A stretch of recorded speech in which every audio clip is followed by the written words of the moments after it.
حضرت عمر بن خطاب رضی اللہ تعالی عنہ ایک مرتبہ اسی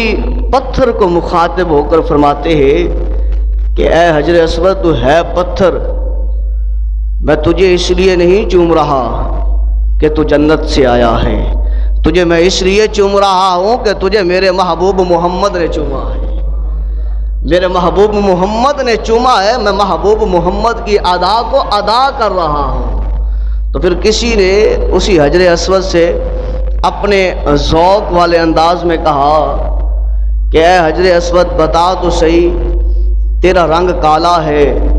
تیرا رنگ کالا ہے، پر تیرے اندر کون سی ایسی خوبی ہے کہ تجھے ایک نہیں دو نہیں بلکہ پورا جگ چومنے والا ہے، تجھے 1 سال نہیں 2 سال نہیں بلکہ زندگی کے ہر لمحات کو چومنے کو جی کرتا ہے، بتا تیرے اندر کوالٹی خاصیت کیا ہے۔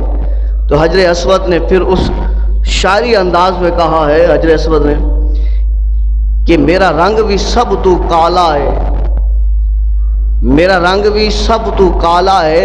میرے اندر اور کوئی خوبی نہیں، مینوں صرف چم گیا کملی والا ہے۔ یعنی کہ میرے اندر، اس نے اپنے پنجابی الفاظ میں بتایا کہ میرے اندر اور کوئی خوبی نہیں ہے، کوئی صفت نہیں ہے، میری شان عظمت مقام رفعت بلندی کچھ بھی نہیں ہے، پر مجھے جو چوم رہے ہیں آنے والے، جو مجھے چومتے ہیں، دراصل چومنے کی وجہ یہ ہے کہ مجھے کملی والے محمد نے چوما۔ تو اسی کے مطابق فرمایا بھیجا ہے جنت، او بھیجا ہے جنت سے تجھ کو خدا نے، بھیجا ہے جنت سے تجھ کو خدا نے، چوما ہے تجھ کو میرے مصطفیٰ نے، بھیجا ہے تجھ کو جنت سے خدا نے، چوما ہے تجھ کو میرے مصطفیٰ نے،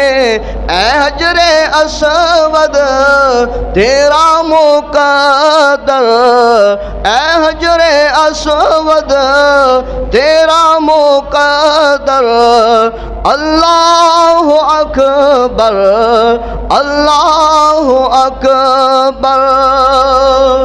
مولا سبھی اور